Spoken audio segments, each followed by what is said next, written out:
puissions avancer dans notre enseignement qu'on a commencé. Aujourd'hui, je vais terminer sur la négligence. Et le dimanche prochain, nous allons entrer dans le 4e clé. Amen. Aujourd'hui, j'aimerais vous parler de la négligence au changement radical. De la négligence au changement radical. Amen. Ok, nous allons lire 2 Chroniques 29. 2 Chroniques 29, 11 jusqu'au verset 15. 2 Chroniques.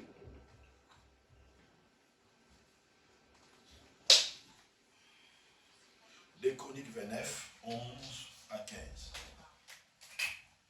S'il vous plaît, si vous pouvez nous lire la parole du Seigneur.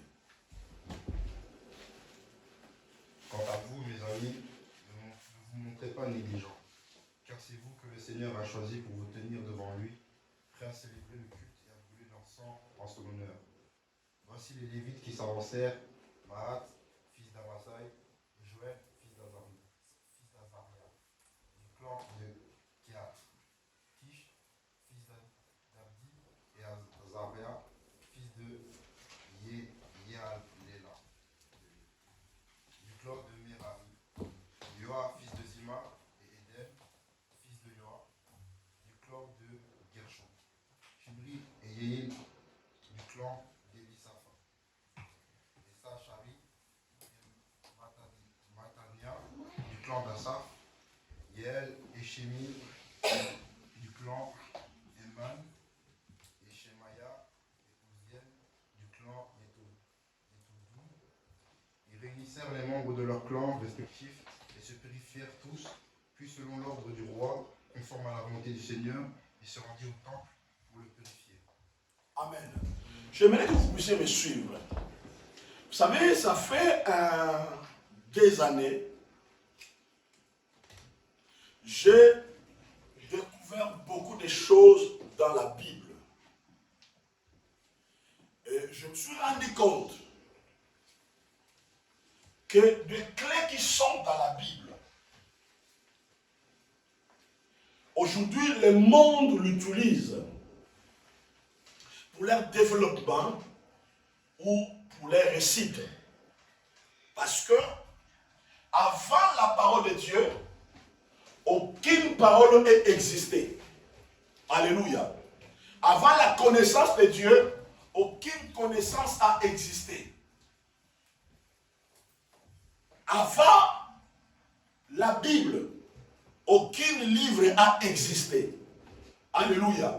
Et d'ailleurs, vous allez voir, lorsque le diable a été jeté sur la terre, le diable n'était pas venu avec la connaissance. Alléluia. Le diable n'était pas venu avec une parole. D'ailleurs, lorsqu'il a essayé de tenter Ève et Adam, il va utiliser, il a dit, est-ce que réellement Dieu a-t-il dit? Alléluia. Donc, la parole de Dieu est la source de toute connaissance. La parole de Dieu est la source de toute sagesse.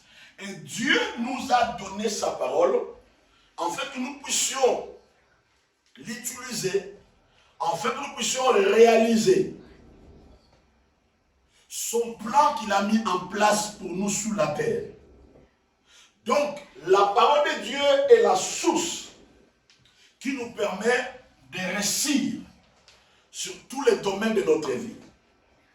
Voilà pourquoi, derrière la parole de Dieu, Dieu, il poursuit la perfection. Je pense que ces mots, je vous ai déjà dit ça. Derrière la parole, Dieu, il poursuit la perfection. Dieu veut que nous soyons des personnes perfectionnées.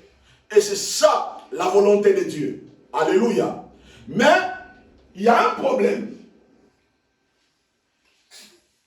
Sous la terre ou dans notre corps, nous avons la volonté, le sentiment. Et nous avons les sentiments négatifs et nous avons aussi les sentiments positifs. Alléluia. Et ces sentiments négatifs ou les émotions négatives ou les choses négatives sont l'ennemi sont l'adversaire de la volonté que nous pouvons avoir pour réussir ou pour avancer. Et souvent, ces choses-là ils nous mettent en difficulté. Alléluia. Ils nous mettent des blocages et nous imposent certains comportements et certaines habitudes, et cela nous empêche d'avancer et de progresser. Regarde ici. Dieu a dit, au verset 11, il dit, maintenant mes fils, cessez d'être négligents, car vous avez été choisis par l'Éternel pour vous tenir à son service devant lui. Ça, c'est un grand privilège. Écoutez, Dieu d'abord, il a dit, vous êtes mes enfants. Vous avez été choisis. Alléluia. Vous avez été sélectionnés. Vous et moi. Vous et moi.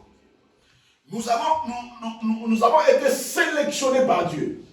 Alléluia. Cela veut dire, Dieu avait vu que nous sommes utiles, ou nous étions utiles. Alléluia. Et il nous a choisis. Il nous a donné capacité. Il nous a ouvert. Il a mis son esprit à nous. Alléluia. Et la Bible dit ceci. Vous avez été choisis par l'Éternel. Alléluia. Je n'ai pas été choisi par Bill Gates. Je n'ai pas été choisi par Donald Trump. Je n'ai pas été choisi par Obama. Je n'ai pas été choisi par le roi Philippe. Je n'ai pas été choisi par Macron. Je n'ai pas été choisi par le président africain. Je n'ai pas été choisi par mon patron. Mais j'ai été choisi par Dieu. Alléluia. Et Dieu est plus que tous les noms de gens influents dont nous pouvons parler dans ce monde. Alléluia. Amen. Dieu est plus puissant que toutes ces personnes-là. Donc nous avons été choisis par lui. Alléluia. Et c'est un grand privilège pour nous. Et c'est une grâce pour nous. Parce que nous avons été choisis par lui. Écoute ce que la Bible déclare. Pour vous tenir à son service. Pour vous tenir à son service. Et devant qui? Devant lui. Alléluia. Devant Dieu. Donc, tu dois mettre dans ta tête. Lorsque tu sers Dieu, tu travailles devant la présence de Dieu. Cela veut dire qu'il est à ton côté. Quand tu fais le service, lui, il est là. Il est là pour évaluer la qualité de ton travail. Il est là pour évaluer, pour voir ta volonté, ta fidélité, ton engagement. Lui, il le voit. Alléluia. Parce que nous nous tenons devant lui. Lorsque nous travaillons devant lui. Maintenant, Dieu a remarqué. Les gens qui travaillent devant lui, et Dieu a constaté que ces gens-là fonctionnaient dans la négligence. Et directement comme un visionnaire, directement comme un père devant ses enfants, il alerte et il dit à ses enfants, cessez d'être négligents. Alléluia. Il dit, vous devez arrêter ces comportements. Parce que vous travaillez devant moi. Et vous et moi, nous collaborons. Alléluia. J'aimerais que vous puissiez réussir et faire réussir ma vision. Alléluia. Et Dieu a dit, cessez d'être négligent. Je ne voulais pas m'asseoir beaucoup sur ça. Mais ce qui m'intéresse ici, c'est au verset 12. La Bible déclare, verset 12. Et les Lévites se levèrent. On a cité tous les noms. Et le Lévite se levait. Dieu a parlé. Maintenant, regardez. Un seul peuple qui était négligent, mais qui vont quitter la négligence au changement radical. Regardez. Un seul peuple qui était négligent. Dieu a parlé. Dieu a donné le ton. Au verset 12, et la Bible déclare, le peuple se sont levés. Ils se levèrent. Le même peuple qui était négligent hier, et lorsque Dieu a parlé, il y a eu un changement radical. Et la Bible déclare, le peuple se sont élevés. Alléluia. Donc, bien aimé, c'est possible à une personne qui était faible de devenir fort. C'est possible à une personne qui était négligente de devenir quelqu'un de courageux ou de quelqu'un qui prend des initiatives. Regardez, le même peuple qui était négligent, ils ont écouté la parole, ils ont compris et ils ont pris la décision. Il y a eu un changement radical dans leur vie. Et la Bible déclare, ils se levaient. Il y a eu deux séquences ici, il y a eu deux dimensions ici. Ils se sont élevés dans la dimension spirituelle et ils se sont élevés dans la dimension physique. Alléluia. Parce que ici on voit, Dieu parlait aux personnes négligentes. Quand Dieu parlait, il parlait aux personnes négligentes. Alléluia. Mais lorsqu'ils ont écouté la parole, lorsqu'ils ont écouté Dieu parler, et il y a eu le changement. Maintenant écoutez bien aimés. Le changement des uns et des autres contribue au développement de l'œuvre de Dieu.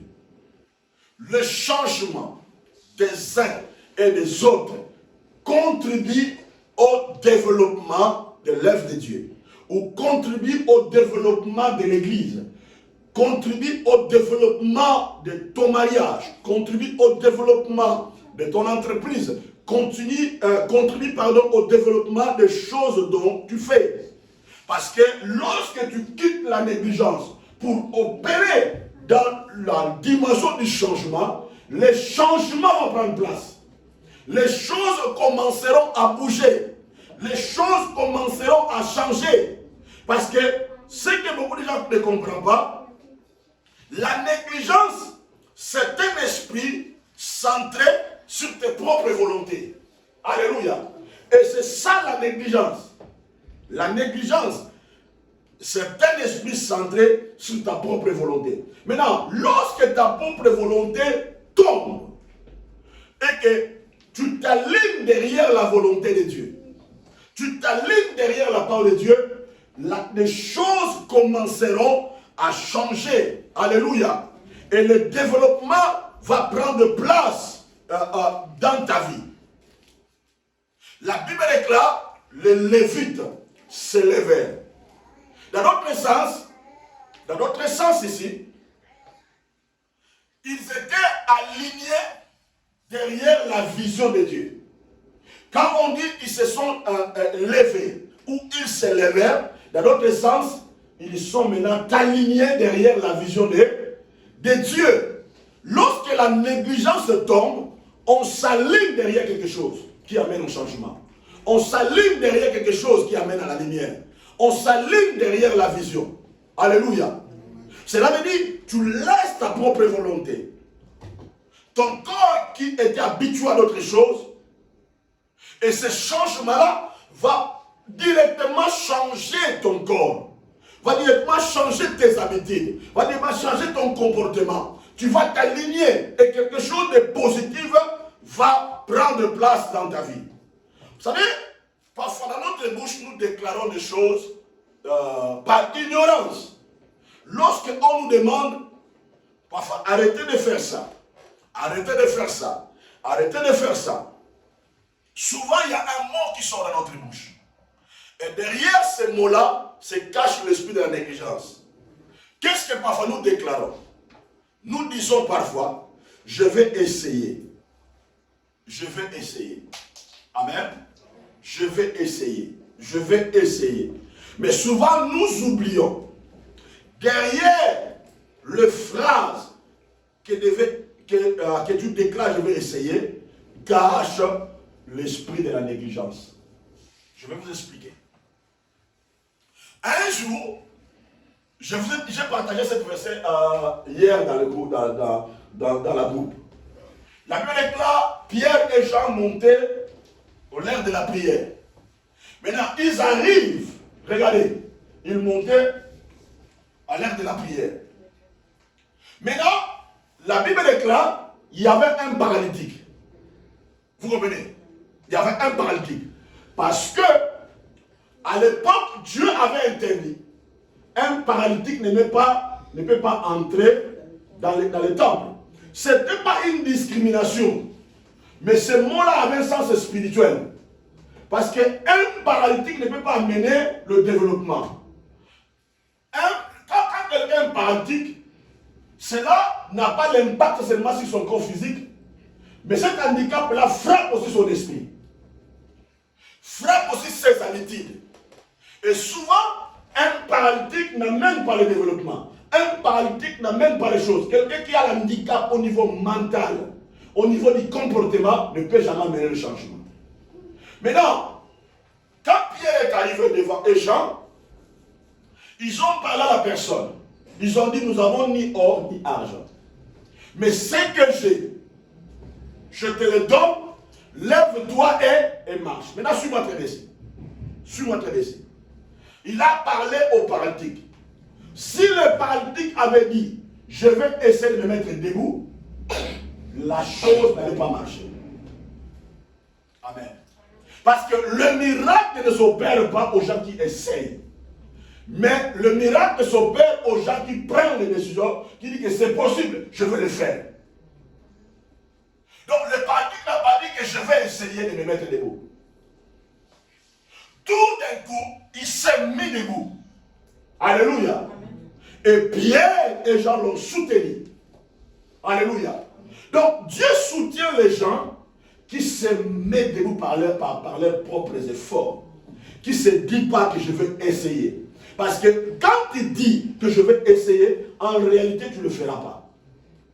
Donc en réalité tu gardes tes propres habitudes. Tu ne veux pas changer. Or les gens qui changent sont des gens qui prennent les décisions, qui ne se disent pas que je vais essayer. Mais ce sont les gens qui tentent quelque chose. Pierre, pour sortir dans le bateau, lorsqu'il y a eu la tempête, n'a pas essayé. Vous comprenez? Regardez. Regardez. Suis-moi très bien. Écoutez. Regardez. Jésus a dit à Pierre, viens vers moi. Pierre n'a pas essayé de mettre les pieds pour voir si son pied va s'enfoncer dans l'eau. Il a sorti directement du bateau et il a marché. Donc, dans la vie, on ne sait pas. Ce sont les gens négligents qui disent que je vais essayer.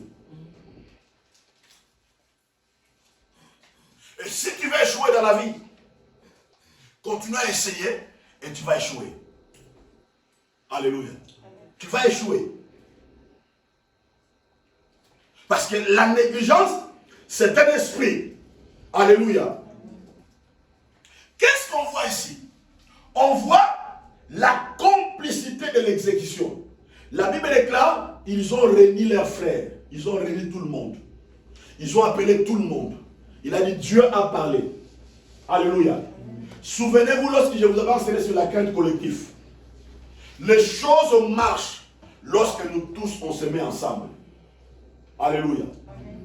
Si je laisse seulement les choses à papa Wally dit ok, seulement moi qui va faire, et que les autres ne suivent pas son rythme, nous allons tous échouer. On va tous échouer. Et ici, tout le monde a compris ça. Ils ont appelé tout le monde. Alléluia. Appelé tout le monde. Il a dit, Dieu a parlé. On voit la complicité de l'exécution. Donc si on dit, nous tous nous allons faire, nous tous nous allons bouger pour le faire. On ne doit pas seulement laisser l'autre de faire. Alléluia. Nous tous nous allons contribuer. Nous tous nous allons faire. Je vais seulement vous donner une métaphore. Lorsque nous allons finir les kits, lorsque nous allons arranger la salle, si tout le monde participe pour arranger les chaises, tout ça, vous allez voir, en moins de 5 minutes, tous les chaises seront à sa place. Pourquoi? Nous avons gagné le temps parce que tout le monde a participé à la complicité de l'exécution. on aura moins, on va dépenser moins d'énergie. Nous allons garder notre énergie et nous serons à l'aise tout le monde. Pourquoi? Parce que nous avons respecté la complicité de l'exécution. Alléluia. Et c'est ça la puissance du changement. Alléluia. C'est ça la puissance du changement. Donc Dieu nous demande la complicité de l'exécution. C'est comme dans la maison. Lorsque tout le monde comprend la force, la complicité de l'exécution, lorsque maman prépare, l'autre peut venir couper l'oignon, l'autre peut bien amener l'huile, l'autre peut faire ça, l'autre peut faire ça. On appelle ça la complicité de l'exécution. Et ça facilite les choses. Ça fait avancer les choses et ça fait bouger les choses. Alléluia. Et là où la complicité de l'exécution opère, les gens ne croisent pas les bras. Tout le monde participe. Alléluia. Tout le monde s'adhère. L'autre ne laisse pas la responsabilité à l'autre. Les gens se mettent ensemble. Les gens travaillent pour que les choses bougent. Pour que les choses avancent. On ne nous dit pas, on ne laisse pas la responsabilité à l'autre pour dire c'est lui qui est le Joseph de notre famille. Non. Je n'aime pas ces mots-là. C'est lui qui est le Joseph de notre famille. Non. Tout le monde doit être. S'il y a Joseph, il y a Judas. Il y a Benjamin. Il y a Josué. Tout le monde doit participer. Et je fais attention même à mes enfants.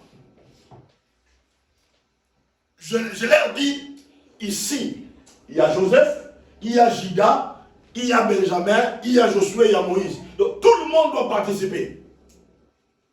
Et souvent, quand vous voyez dans la vie de vos enfants, et que l'autre commence à exceller, il faut faire travailler aussi l'autre. Vous comprenez? Il faut faire que tout le monde aussi participe.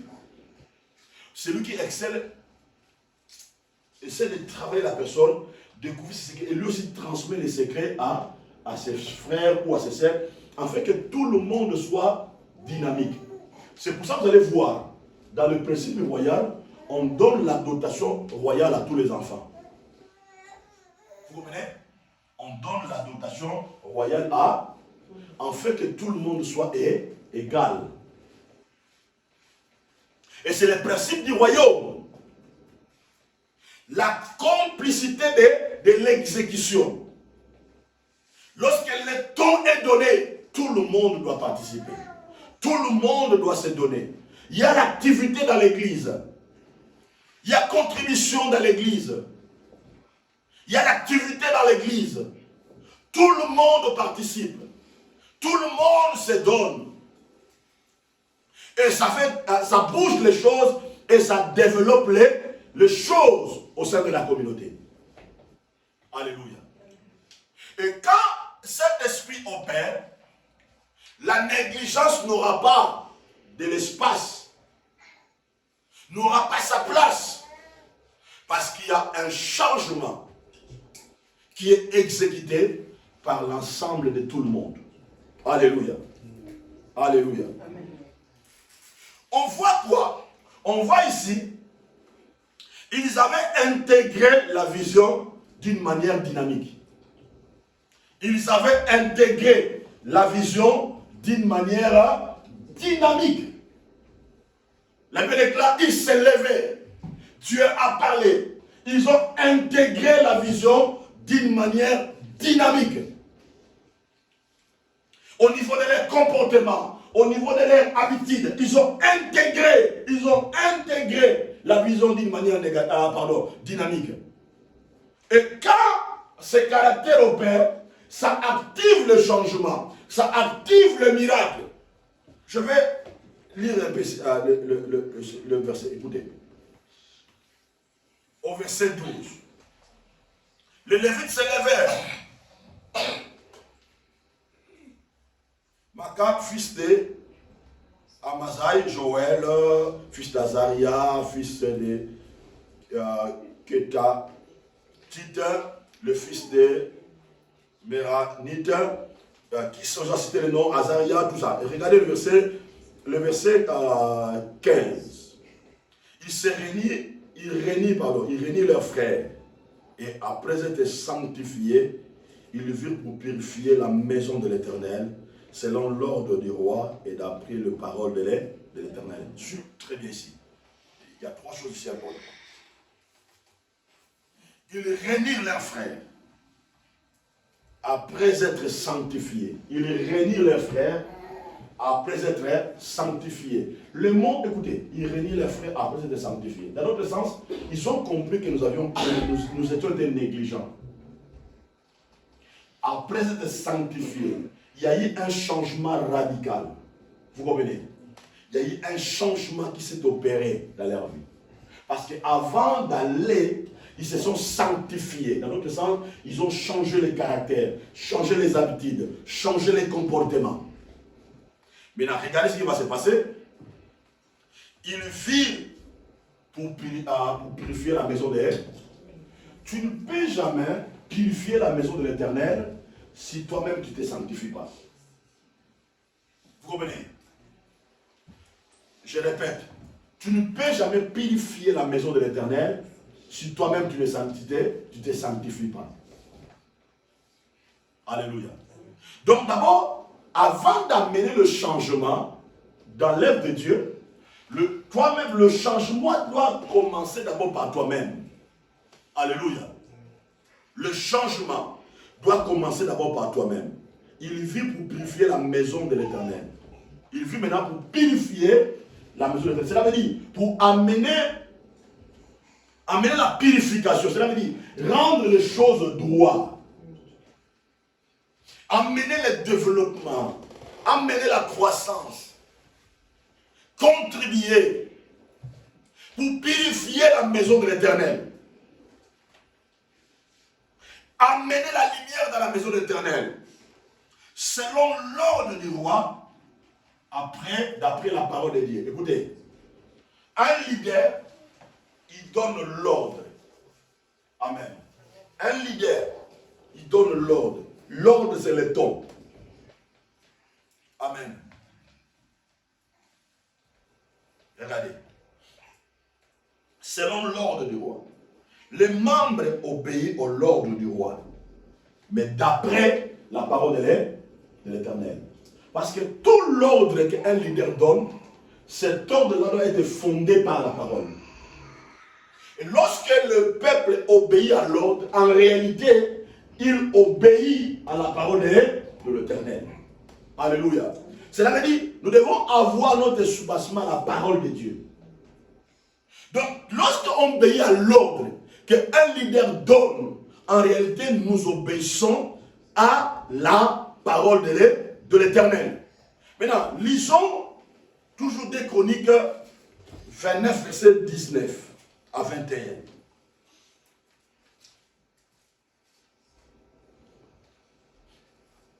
Des Chroniques 29, 19 à 21.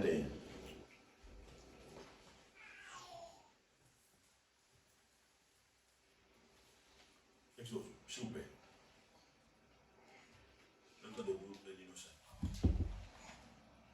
Quant aux objets sacrés que le roi Asa avait profanés durant son règne impie, nous les avons tous remis en état et consacrés de nouveau. Les voici déposés devant l'autel. Tout le lendemain, le roi Ézéchiel réunit les dignitaires de la ville et monta au temple du Seigneur avec eux. Il fit ramener 7 taureaux, 7 béliers et 7 agneaux, ainsi que les 7 boucs à offrir en sacrifice pour obtenir le pardon de Dieu. Ces sacrifices devaient être faits en faveur de la famille royale, du sanctuaire et du peuple de Juda. Le roi ordonna aux prêtres descendants d'Aaron d'offrir les sacrifices sur l'autel du Seigneur. Amen. Maintenant écoutez, nous avons remis en état et purifié tous les ustensiles que le roi Akaz avait profanés pendant son règne. Lors de cette transgression, ils sont devant l'autel de l'Éternel. Regardez, lorsque la négligence tombe, on remet les choses en état. Vous comprenez? Lorsque la négligence tombe, on remet les choses en état. Je répète encore ces mots. Lorsque la négligence tombe, on remet les choses en état. Maintenant, qu'est-ce qui s'est passé ici? Dieu, le visionnaire, a parlé, mais chacun a joué son rôle. Dieu a parlé, chacun a joué son rôle, et ils ont remis les choses en état. Alléluia. Cela veut dire, les choses se sont remises en ordre. Les gens ont commencé à respecter le programme de l'église. Les gens ont commencé à respecter l'ordre qui a été établi. Les gens ont commencé à respecter les activités. Les gens ont commencé à respecter leurs offrandes. Les gens ont commencé à respecter leurs dîmes. Les gens ont commencé à respecter. Et les choses se sont remises en état. Ça, c'est un miracle. Alléluia. Ça, c'est un grand miracle. Cela veut dire, les choses qui n'étaient plus en état, à cause de la négligence, mais lorsque la négligence est tombée, il y a eu la force a pris place, la volonté a pris place, l'engagement a pris place, et les choses se sont remises en état. Ça, c'est un grand miracle. Alléluia. Les choses se sont remises en état. Parce que la négligence a tombé. Alléluia. Bien aimé, écoutez-moi. Vous savez pourquoi, même lorsque vous regardez dans des pays qui est, je peux dire, dans la pauvreté ou au manque de développement, vous allez voir, il y a un esprit de négligence qui opère derrière cette pauvreté-là. Alléluia. Maintenant, les jours où les gens vont prendre conscience pour sortir de la négligence, leurs se souviront et les gens vont remettre les choses en état. Alléluia. Donc, lorsque la négligence tombe, les gens remettent les choses en état. Parce que la vision change, la manière de voir les choses change, et les gens prennent conscience, et les gens avancent, et les gens progressent. La Bible déclare, regardez, verset 19, nous avons remis les choses en état et purifié tous les insultes que le roi Akaz avait profanés pendant son règne. Cela veut dire, il y avait un roi, pendant son règne, il avait brisé les choses. Il avait mené le pays dans la pauvreté, dans le sous-développement. Maintenant, lorsque le peuple ont quitté l'état de la négligence, ils ont dit maintenant, nous avons le pouvoir. Nous allons maintenant remettre le pays en état. Alléluia. Nous allons amener le développement. Nous allons faire les choses plus que les colonisateurs. Nous allons changer les choses. Nous allons remettre l'économie à l'état. Parce que lorsque la négligence tombe, les gens ne regardent plus leurs propres intérêts. Alléluia. Les gens ne viennent plus là pour s'enrichir. Parce qu'ils purifient. Regardez très bien, regardez. Verset 19. Purifie toutes les ustensiles que le roi avait profanés. Dans l'autre sens, ils ont purifié l'économie dont le roi avait volé. Ils ont purifié l'économie. Ils ont purifié toutes les piliers sociaux. Ils ont changé les choses. Si le roi avait des comptes en Suisse, des milliards en Suisse, et ils ont dit non, nous allons purifier l'économie. Nous n'allons pas voler.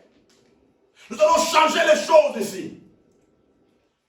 Nous allons remettre le pays en état. Nous allons remettre les choses en état. Nous allons faire retourner la joie. Regardez, quand vous allez rentrer à la maison, lis à partir du verset 19, descends jusqu'au verset 36. Vous allez voir, lorsque les choses étaient remises en état, la joie et l'adoration avaient pris place au milieu du pays. Les gens avaient commencé à chanter, à louer Dieu, à célébrer Dieu, parce que les choses étaient remises en état. Regardez, je vais lire le verset pour que vous puissiez vraiment saisir quelque chose ici. Maintenant, le verset 20. Le roi Ézéchias s'éleva de bon matin, ensembla les chefs de la ville et monta à la maison de l'Éternel. Vous savez, lorsque les choses changent, ça donne même le courage au roi de travailler. Regardez, bon matin, ses habitudes même ont changé. Il commence à travailler très tôt. Il commence à travailler. Maintenant, le verset 21. Il offrit 7 taureaux, 7 béliers, 7 agneaux, 7 boucs, tout ça. Même la joie de donner, alléluia, avait plus place. Vous savez, lorsqu'on remet les choses en état, les choses en état, bien aimé, dans nos pays, quand les gens vont commencer à travailler tout ça, les gens n'auront pas la paix. Ils n'auront pas cet égoïste-là de ne pas payer des taxes ou des droits. Les gens vont le payer. Parce que lorsque les gens voient le changement, lorsque les gens voient les choses changent, des routes sont en bon état, les gens vous allez dire, ok, on va commencer à donner, on va commencer à payer. Parce que les choses se sont remises en état. Alléluia. Les gens ont commencé à donner parce que l'esprit de la négligence avait tombé. Et ce qui amène le développement, ce sont des offrandes, ce sont les dîmes, ce sont des taxes que les gens donnent, mais dans la caisse de l'État ou dans la caisse de l'Église. Ce sont ces choses-là qui amènent quoi? Amènent le développement. Alléluia. Amène le développement. On a reçu le pasteur Dieudonné ici. Je parlais avec lui. Il m'a dit, pasteur, j'étais très content, très dans la joie, à cause de la bénédiction dont vous m'avez donné. Amen. Tellement qu'on lui a donné un bon enveloppe, le monsieur il est parti, il a ouvert, il a rendu grâce à Dieu.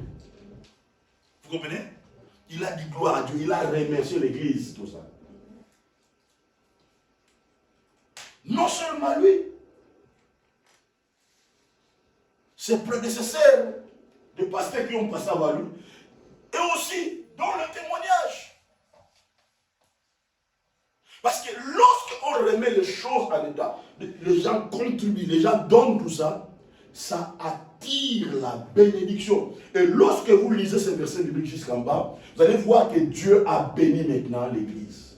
Dieu a béni le pays. Dieu a béni l'assemblée parce que l'esprit de la négligence n'avait pas trouvé sa place au milieu du peuple. Parce que le peuple avait pris un esprit d'engagement pour faire les choses. On voit encore quoi? On voit la force de faire les choses de manière autre. Alléluia. Donc, la force de faire les choses de manière autrement. Alléluia. C'est ça qu'on remarque ici. Ils ont commencé à faire les choses de manière autrement. Pas comme avant. Parce que le comportement a changé, les habitudes ont changé. Ils ont commencé à faire les choses autrement. La force de faire les choses autrement. La force de faire les choses autrement. Bien, mais Dieu veut voir à nous la force de commencer à faire les choses de manière autrement. C'est ça ce que Dieu fait voir à nous. Alléluia.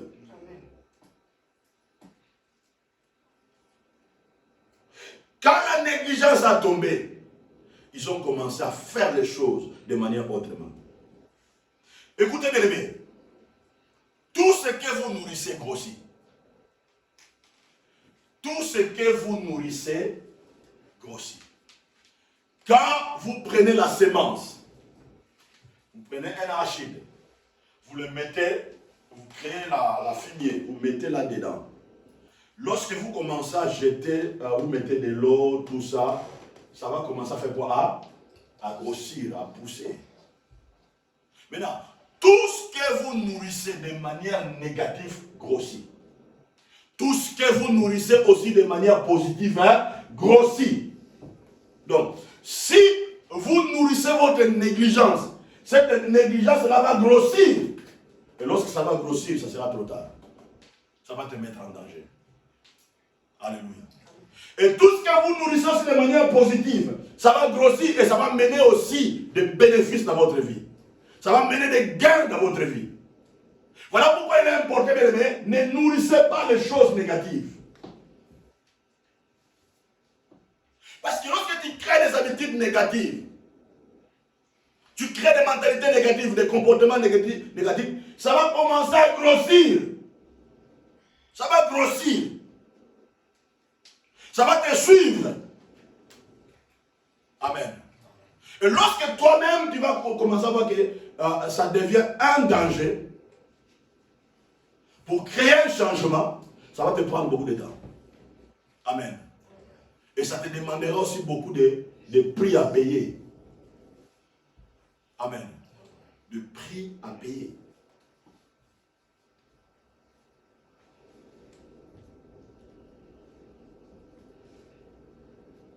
Des prix à payer. Amen. Donc, nous devons nourrir les choses de manière positive. Parce que ce que beaucoup de gens ne comprennent pas, votre corps fonctionne au rythme de votre esprit. Votre corps fonctionne au rythme de votre esprit. Donc, votre corps suit ce que l'esprit le pousse à faire. Donc, si tu crées la négligence, ah, je vais faire, votre corps suivra le rythme de votre esprit. Amen. Parce que ce que ton esprit obéit, le corps aussi va pas obéir. Le corps aussi va obéir. Parce que c'est l'esprit qui donne le commandement au corps. Alléluia. Et voilà pourquoi nous devons nourrir notre esprit aux choses positives, aux choses de la foi. Nous devons créer quelque chose de puissant à l'intérieur de notre esprit. Pour que notre corps suive ici le rythme dans un sens positif. Voilà pourquoi il est important, dans le temps dont nous sommes arrivés, de libérer notre corps de toutes choses qui causent la négligence de notre vie. Tu vas te libérer par rapport à ça.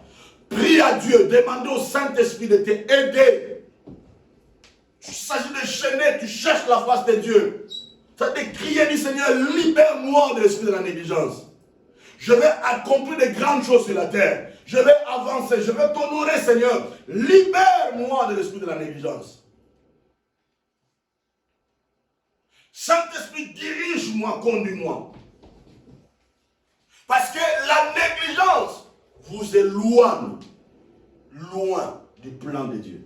La négligence vous éloigne loin du plan de Dieu. Quand tu es négligent, bien-aimé, le plan de Dieu s'éloignera loin de toi. Amen. Parce que Dieu ne collabore pas, ne travaille pas ensemble avec des gens qui sont négligents. Vous ne pouvez jamais affronter la bénédiction que Dieu a prévue pour vous avec l'esprit de la négligence. Tu ne peux jamais affronter la bénédiction que Dieu a prévue pour toi avec l'esprit de la négligence. Alléluia. Pour terminer, vous devez mettre un système qui vous accompagne à la bénédiction et à la maturité. Si on veut vaincre la négligence, si on veut changer les choses, nous devons mettre un système qui nous accompagne à la bénédiction et à la maturité. Mets ce système-là en place. Alléluia. Amen. Mets ce système-là en place. Mets ce système-là en place. Amen. Amen. Même ça dit pour prier, tu peux mettre le réveil. Tu sais qu'à telle heure je veux prier, tu mets le réveil. Pour venir à l'église, tu peux mettre le réveil à telle heure. Pour donner tes dîmes, quand ton salaire tombe, tu peux mettre un programme pour que tous les fins du mois, dans notre agenda du téléphone, tu programmes ça. Dès que ton salaire, ça commence à clignoter, grain, tu sais déjà que non, je vais faire ça. Donc tu mets un système en place. Alléluia. Et le système là dont tu mets en place, ce système là va t'accompagner à ta bénédiction et à ta maturité, à ta sagesse. Parce que ce qu'on met en place, c'est ça qui change nos vies. Regardez, les Lévites, ils ont mis un système en place. Ils ont réuni tout le monde, ils ont mis un système, ils ont boosté, ils ont changé le système. Et les choses ont changé et les choses ont bougé. Amen. Les choses ont bougé. Les choses ont changé. Parce que le peuple avait mis un système en place. On change une entreprise, on change une structure lorsque les gens arrivent à mettre un système en place. Même pour l'évangélisation, mets un système en place. Alléluia. Mets un système en place. Mets un système en place. Que le bon Dieu bénisse.